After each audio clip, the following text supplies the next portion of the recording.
Assalamualaikum warahmatullahi wabarakatuh. Perkenalkan, saya Rini Wijayanti SPDSD, peserta Latsar Angkatan 4 kelompok 3. Di sini saya akan menjelaskan paparan singkat tentang manajemen ASN.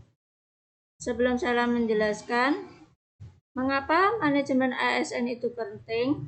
Manajemen ASN itu penting untuk menjamin penyelenggaraan tugas pemerintahan dan pembangunan secara berdaya guna dan berhasil guna. Sedangkan apa itu manajemen ASN? Manajemen ASN adalah pengelolaan ASN untuk menghasilkan pegawai yang profesional.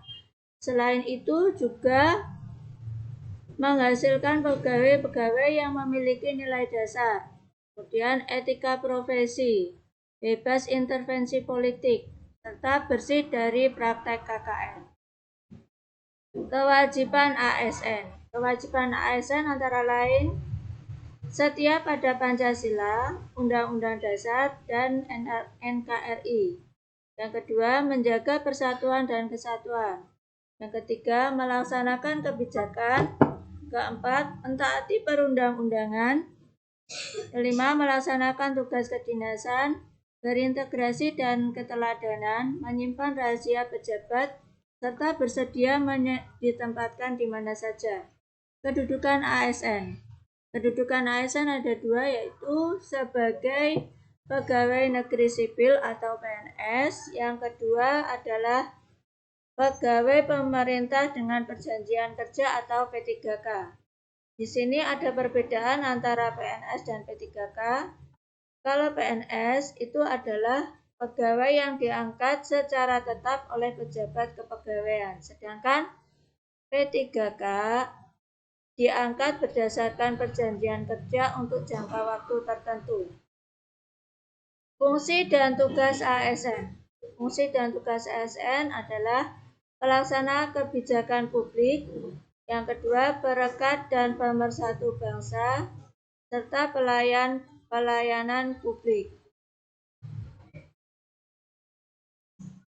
Saya lanjutkan.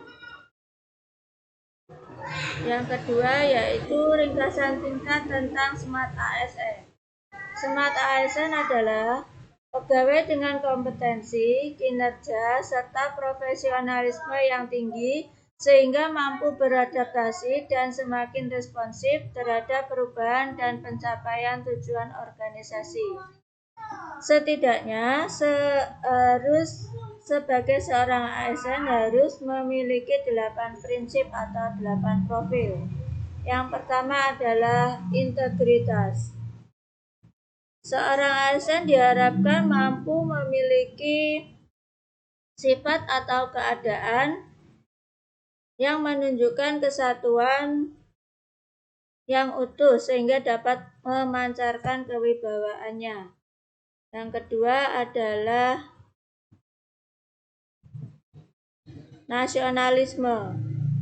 Tentu saja seorang ASN harus memiliki semangat cinta tanah air, mempertahankan dan mengabadikan identitas, integritas, kemakmuran, dan kekuatan bangsa.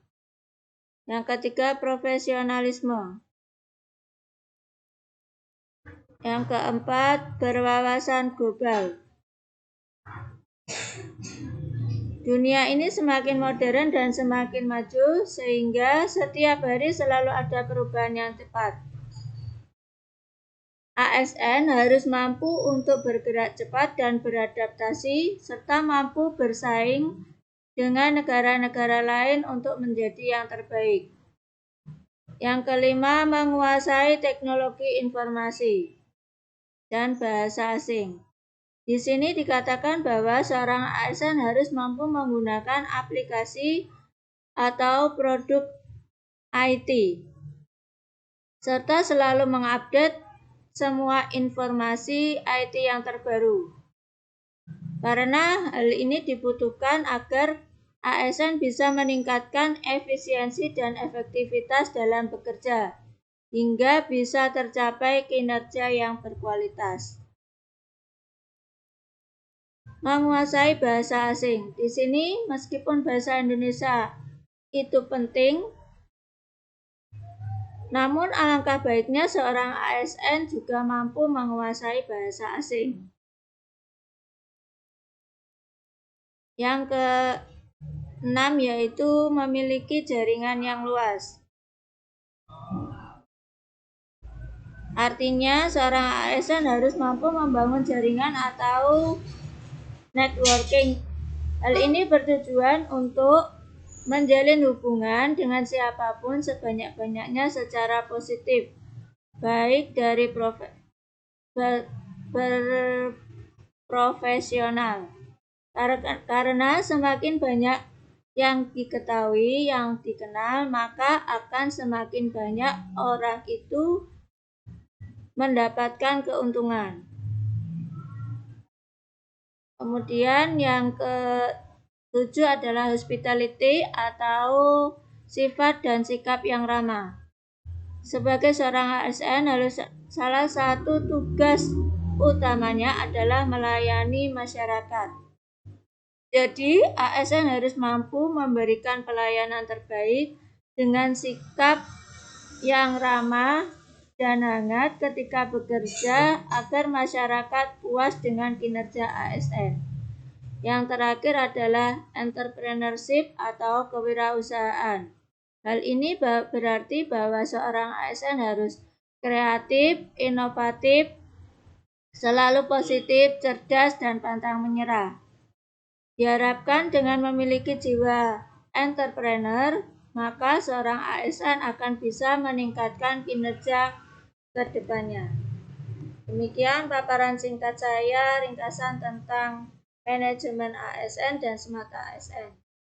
Terima kasih.